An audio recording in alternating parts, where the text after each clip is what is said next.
आ जाते हैं आइसोमेरिज्म के टॉप 10 क्वेश्चन की सीरीज़ में पहले क्वेश्चन को देखते हैं हम लोग। पहले क्वेश्चन में पूछा गया है कौन सा ऑप्शन है जो ज्योमेट्रिकल आइसोमर को नहीं शो कर रहा है। तो ये हमारे पास ये है can not show geometrical isomer. तो इसका आंसर देने के पहले हम लोग थोड़ा ज्योमेट्रिकल आइसोमर के बारे में देखते हैं। तो हमने एक बात डिस्कस की थी कि C डबल बॉन्ड C हो, इसके तरफ अगर कोई ग्रुप सेम टाइप का हो तो इसको आइसो बोलते हैं, ये ज्योमेट्रिकल आइसोमर नहीं शो करता। लेकिन अगर इसी ग्रुप में कोई ऐसा कंपाउंड है जैसे CH3 हो जाए, इधर की तरफ CH3 और इधर की तरफ H, यानी सिंगल कार्बन के राउंड अगर हम बात करें तो ये दोनों ग्रुप क्या होना चाहिए, डिफरेंट होने चाहिए, सेम नहीं होने चाहिए। एक ये बताया था। फिर दूसरी कंडीशन ये हमें ध्यान रखनी है कि जो डबल बॉन्ड है वो किसके जैसे रिप्रेजेंट हो सकता है, एक रिंग के जैसा। साइक्लिक हमने ऐसे एल्केन बना दिया। इसके राउंड अगर मान लो इस कार्बन के राउंड हम बता दें दो ग्रुप लगे हुए हैं, ऊपर हाइड्रोजन है नीचे CH3 है, ऊपर ये CH3 है नीचे हाइड्रोजन है, तो इस तरह के हम लोग ज्योमेट्रिकल आइसोमर शो करते हैं। ये हालांकि अपोजिट डायरेक्शन में, जिसको हम लोग क्या बोलेंगे, ट्रांस। इसी तरीके से मान लो इसी कंपाउंड में यहाँ पर कोई अलग से कोई ग्रुप लगा हो तो हम लोग क्या करेंगे, इस ग्रुप की तरफ ध्यान नहीं देंगे। अगर ये ज्योमेट्रिकल आइसोमर में पार्टिसिपेट नहीं कर रहा है तो इसको हम लोग छोड़ देंगे। लेकिन जो ये दो कार्बन के राउंड हम लोग कंडीशन देखेंगे तो हम इसको बता सकते हैं कि ये ज्योमेट्रिकल आइसोमर शो करेगा। अगर बाय द वे ऐसा ही कंपाउंड कोई आ गया हमारे पास, ये क्या कि ये इस तरह से कोई यहाँ पर कंपाउंड दिया गया है, अगर इसके अराउंड अगर डिस्कस कभी करें, इस तरह से कोई अराउंड अगल बगल के कार्बन के राउंड अगर हम लोग बात करें, यहाँ Cl है, यहाँ H है, यहाँ H है, यहाँ Cl है, तो क्या शो करेगा, ज्योमेट्रिकल आइसोमर। फिर से अगर यहाँ कोई ग्रुप फालतू के दिए गए हैं तो हमें डिस्कस नहीं करना है, या इनके राउंड अगर ज्योमेट्रिकल आइसोमर शो कर रहा है तो हम लोग उसको देख लेंगे। तो इस तरह से कोई ग्रुप यहाँ डिस्टर्ब करने वाला नहीं होता। इसी तरह के एक्चुअली यहाँ क्वेश्चन बनाया गया। पहला जो ऑप्शन है, अगर इस ऑप्शन को देखते हैं हम लोग तो क्या नजर आता है, यहाँ पर एक ही कार्बन के राउंड दो ब्रोमीन है, एक ही कार्बन के राउंड दो क्लोरीन है, यानी कि ज्योमेट्रिकल आइसोमर नहीं शो करने वाला। फिर आ जाते इसी कार्बन के अराउंड देखते हैं तो यहाँ पर हाइड्रोजन है, यहाँ पर हाइड्रोजन है। इस कार्बन के राउंड देखते हैं तो यहाँ पर हाइड्रोजन है, ये हाइड्रोजन है। तो इसका मतलब ये हो गया है कि ये ज्योमेट्रिकल आइसोमर की कंडीशन नहीं शो करेगा क्योंकि कार्बन से सेम टाइप के ग्रुप जुड़े हुए हैं। अगले कंपाउंड की तरफ आ जाते हैं, ये हमारे पास है। अगर हम लोग इसको देखते हैं तो एक तो पहली बात ये जो हमने बताया कि ये जो हाइड्रोजन है ये हम लोग इधर की तरफ ले सकते हैं, इसका हाइड्रोजन इधर की तरफ ले सकते हैं। अगर हम लोग ठीक से देखें तो इसका मान लो हाइड्रोजन जो है वो ऊपर की तरफ गया तो हाइड्रोजन, ये भी ऊपर की तरफ गया तो हाइड्रोजन, ये आराम से ज्योमेट्रिकल आइसोमर शो कर सकता है। कारण क्या है कि पहली बात एक रिंग है, डबल बॉन्ड के जैसे सिचुएशन हो गया। फिर ये CH3 ग्रुप है, उससे एक हाइड्रोजन लगा हुआ है, और उन हाइड्रोजन की और इन CH3 की पोजीशन हम लोग चेंज करके, यानी कि ज्योमेट्रिकल आइसोमर में जो हमने बताया था कि ये एक अपने प्लेन में या स्पेस में जो पोजीशन को बदलता है, अरेंजमेंट को बदलता है, उसी को हम लोग ज्योमेट्रिकल आइसोमर बोलते हैं। तो ये यहाँ पर दिख जाएगा। अगले क्वेश्चन पे आ जाते हैं। अगले क्वेश्चन को देखते हैं। सबसे ज़्यादा कन्फ्यूजन इसी पे है, सबसे ज़्यादा लोग कि यहाँ पर जो CH3 है उस पर एक हाइड्रोजन होगा, इस पर एक CH3 हाइड्रोजन होगा, ये हाइड्रोजन होगा, ये हाइड्रोजन होगा। अब देखो इसका मतलब क्या हो गया कि जब एक कार्बन से दो डिफरेंट टाइप के ग्रुप हैं तो इसका मतलब ज्योमेट्रिकल आइसोमर शो करेगा। और क्या साइक्लोएल्केन है और उसके राउंड कार्बन देखेंगे तो सब में यही कंडीशन है, यानी कि ये ज्योमेट्रिकल आइसोमर दो कार्बन के साथ दूसरा कार्बन भी शो कर सकता है। तो कुल मिलाकर हमें देखना है केवल यहाँ पर ज्योमेट्रिकल आइसोमर, न कि नंबर। तो नंबर देखना नहीं है, न हम लोग के कोर्स में है, इसलिए हम लोग को केवल देखना है यहाँ पर शो करने वाली कंडीशन। तो B भी शो किया, C भी शो किया। अब देखते हैं D पे। तो अभी हमने समझाया था इसी बात को कि ये जो साइक्लो है इसकी कंडीशन पे देखो, हाइड्रोजन ऐसे अगर देख लेते हैं तो ये कंडीशन क्या बताती है, ज्योमेट्रिकल आइसोमर। ऊपर वाला है ये भी शो करेगा। अगर हम इसके अराउंड देख ले, मान लो ये यहाँ पर हाइड्रोजन है, ये हाइड्रोजन है, ये हाइड्रोजन है, तो ये क्या कर रहा है, आपस में ज्योमेट्रिकल आइसोमर शो कर रहा है। ये किसी दूसरे के साथ शो करा सकते हैं, चाहे इसके साथ चाहे इसके साथ। मेरे ख्याल से समझ में आ गया होगा। तो यहाँ पर कौन सा शो नहीं करेगा, तो हमें समझ में आ रहा है ए, क्योंकि इसके सारे के सारे कार्बन क्या रखे हुए हैं, सेम टाइप के ग्रुप रखे हुए हैं। अब आ जाते हैं सेकंड क्वेश्चन पे। देखो सेकंड क्वेश्चन पे कीटो इनॉल से रिलेटेड क्वेश्चन बनाया गया। लेस इनॉल कंटेंट किसमें है। देखो इनॉल कंटेंट की बात करा करते हैं तो लेस इनॉल कंटेंट उसमें होता है जिसमें रेजोनेंस की कंडीशन कम होती है। यहाँ पर देखो सेकंड ऑप्शन पे, तो अगर हम लोग इसको डबल बॉन्ड क्या करते हैं, अगर ये इसको OH में कन्वर्ट कर देते हैं, ये मान लो OH में कन्वर्ट हो गया और हमने हाइड्रोजन उधर लेके डबल बॉन्ड इधर क्रिएट कर दिया, तो ये रेजोनेंस किसी के साथ नहीं शो करेगा। जबकि अगर इसकी बात करते हैं तो अगर ये डबल बॉन्ड इधर आ जाता है, ये OH में चेंज हो जाता है, तो ये इसके साथ आपस में रेजोनेंस शो करने लगेगा।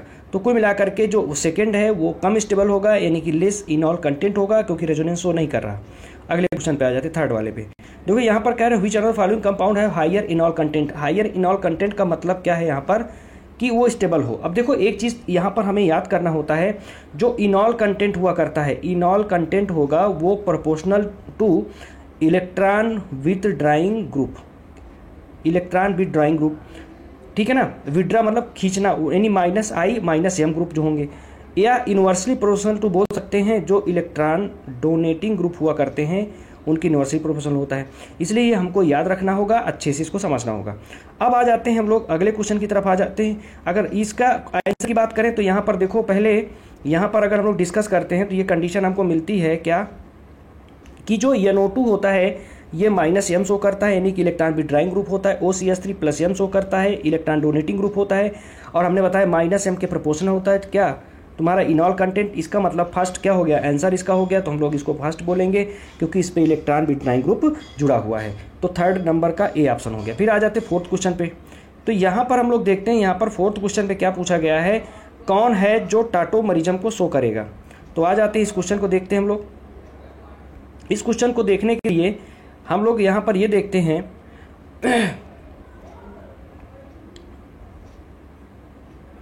ये टाटोमेरिज्म शो करने का मतलब ये हो गया कि अगर ये अपने डबल बॉन्ड को हटाकर OH ग्रुप लगाता है, देखते हैं ये OH यहाँ पर ये डबल बॉन्ड को हटाया, यहाँ पर डबल बॉन्ड अगर क्रिएट करता है तो तुम्हें पता है इस बेंजीन की तरफ डबल बॉन्ड के साथ लगातार हो जाएगा, इसका मतलब अनस्टेबल हो जाएगा। अगर इस कंपाउंड की बात करते हैं तो यहाँ डबल बॉन्ड अगर हम लोग हटाते हैं तो ये अगल बगल में कहीं डबल बॉन्ड आएगा तो लगातार डबल बॉन्ड अनस्टेबल कंडीशन होती है। यहाँ पर भी अगर हम लोग नीचे वाले थर्ड वाले में देखते हैं, यहाँ पर अगर डबल बॉन्ड क्रिएट कराते कहीं पर भी तो हम लोग को क्या मिलता है, ये अनस्टेबल कंडीशन मिलती है। तो इसका मतलब यहाँ भी नहीं लगा सकते। अब आ जाते हैं थर्ड वाले पे।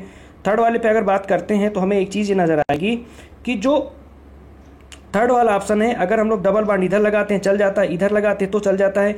तो इसका मतलब क्या हो गया कि नीचे वाला और ऊपर वाला दोनों तरफ से क्या हम लोग बोल सकते हैं, ये दोनों कंडीशन शो कर सकती है डबल बॉन्ड की। यानी कि अगर हम शो करते हैं टाटोमेरिज्म तो कौन सा शो करेगा, डी, आंसर हो जाएगा डी। अब आ जाते हैं हम लोग अगले क्वेश्चन पे। अगले क्वेश्चन पे यहाँ पर जो बात किया गया है वो ये बात किया गया है कि यहाँ पर पेयर्स दिए गए हैं और उन पेयर्स में पूछा गया है कौन सा रिलेशन होगा।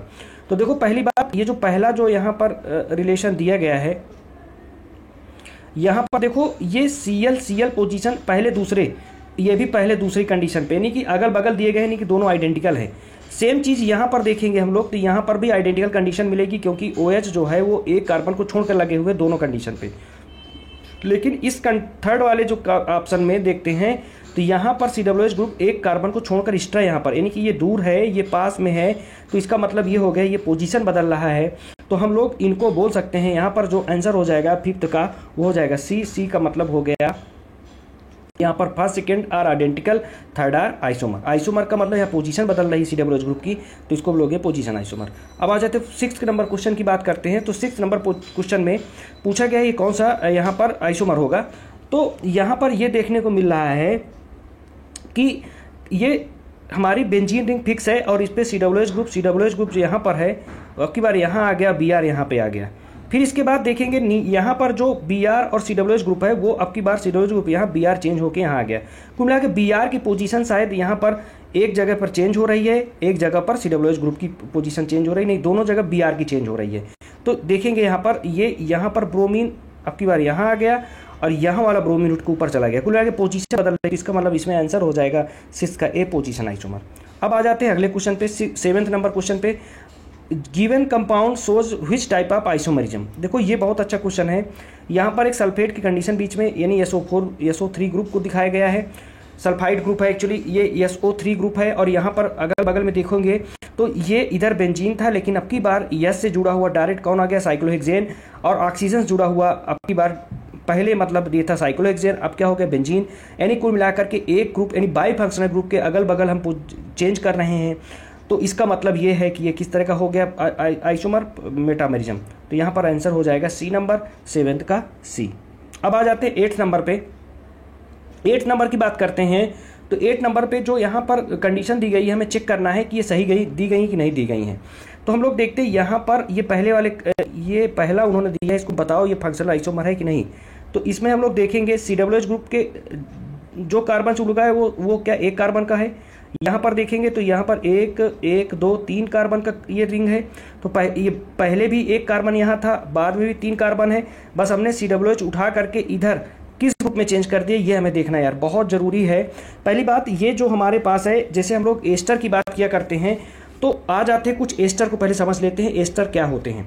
तो देखो, अगर मान लो तुम्हारे पास ये एक कंपाउंड हो CH3 C double bond O और ये OCH3, तो इसको हमने बोला था मेथिल एथनोएट। ये मेथिल को हम लोग अलग बोलते हैं और इसको बोलते हैं तो मेथाइल एथनोएट। हम लोग बोलते हैं 1 और ये 2 कार्बन की सिचुएशन है तो इसको हम बोलते थे। अब एक तो ये हो गया, इसको ध्यान रखिएगा। दूसरा अगर हम एक और बोल देते हैं यहाँ पर क्या, HC double bond O OCH3, तो इसको हम लोग क्या बोलेंगे, OCH3। तो ये मेथाइल हो गया और एक कार्बन का, तो इसको बोलेंगे मेथनोएट। तो इस तरह से ये मेथाइल क्या हो गया, मेथनोएट। अब देखना है एक्चुअली इस कंडीशन को थोड़ा सा इससे मैच कराना है हमको। किससे मैच कराना है, ये अगले वाले से। देखो यहाँ पर जो कंपाउंड है, ये वाली चेन है, ये क्या रिप्रेजेंट कर, देखो इस तरह से तुम्हारे पास कोई आया है और इससे O जुड़ा है। O जुड़ने के बाद यहाँ पर कार्बन जुड़ा है, डबल बॉन्ड O जुड़ा हुआ है और फिर इससे क्या जुड़ा हुआ है, ये हाइड्रोजन जुड़ा हुआ है। अब मेरे ख्याल से ये एक मिनट थोड़ा सा इसको सही से बना देते हैं। जो ये कंडीशन दिखाई गई है ये वाली, ये क्या दिखाई गई, यहाँ पर पहले ऑक्सीजन है, फिर इसके बाद यहाँ से कार्बन जुड़ा है C डबल बॉन्ड O और फिर ये क्या जुड़ा है, H दिया गया है। अब देखते हैं हम लोग ये जो कंडीशन है वो क्या है। अब इसी तरह की कंडीशन को अगर हमें मैच कराना था तो हमने अभी बताया था कि ये यहाँ पर, सॉरी ये फिर से एक बार देख लेते हैं। यहाँ पर जो O है, फिर ये C double bond O OH है, ये क्या कंडीशन दिखा रही है, एस्टर की कंडीशन दिखा रही है। तो इसका मतलब क्या हो गया, ये एसिड था इधर और कन्वर्ट किस में हो गया, एस्टर में। तो इसका मतलब क्या हो गया, चेन में तो कोई चेंज वैसे भी नहीं दिख रहा था। एक कार्बन की इधर थी, 3 कार्बन की इधर थी, 3 कार्बन की इधर भी, 1 कार्बन की इधर, लेकिन जो COOH ग्रुप है वो एस्टर में चला गया। इसका मतलब क्या हो गया, हमारे पास फंक्शनल आइसोमर हो गया। तो ये आंसर जो हो गया फंक्शनल आइसोमर, ये बिल्कुल सही दिया, ट्रू हो गया, क्योंकि नीचे ऑप्शन ट्रू फॉल्स का पूछा गया है। फिर आगे आ जाते हैं, ये अगर हम लोग बात करते हैं ये वाले, इसमें क्या ये मेटामर है कि नहीं, ये हमें जानना है। तो ये मेटामर है, तो इसका मतलब मेटामर को हम लोग को देखने के लिए एक ग्रुप के अराउंड हमें चेंज करना होता है उसकी सिचुएशन को। तो यहाँ पर देखेंगे हम लोग, ये जो कंडीशन दिखाई रही ऑक्सीजन के लिए मेथिल है, अब की बार क्या एथाइल ग्रुप है। तो ये मेथाइल ग्रुप है, ये एथाइल ग्रुप है। तो इसका मतलब क्या हो रहा है, चेंज हो रहा है।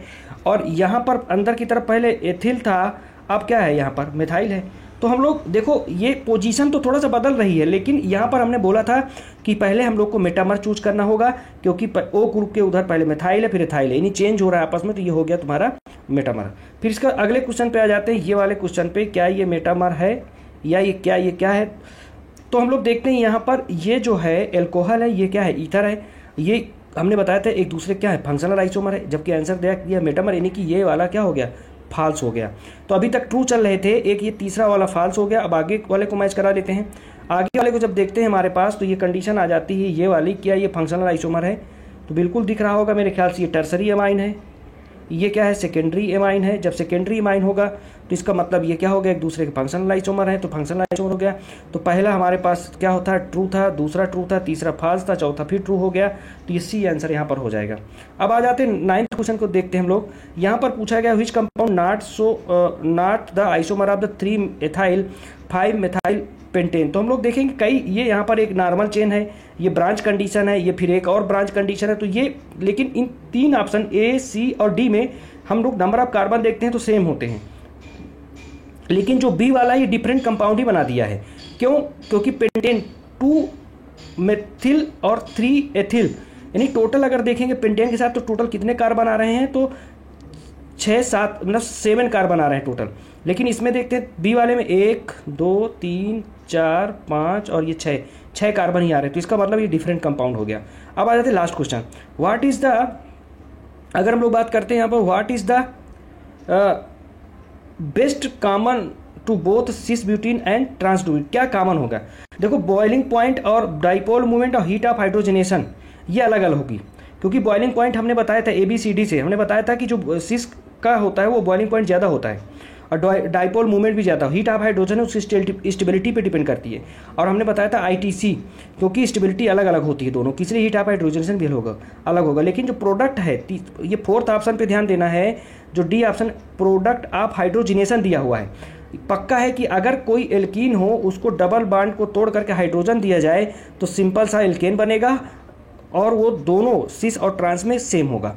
तो इसलिए 10th नंबर का ऑप्शन हो जाएगा डी। Thank you.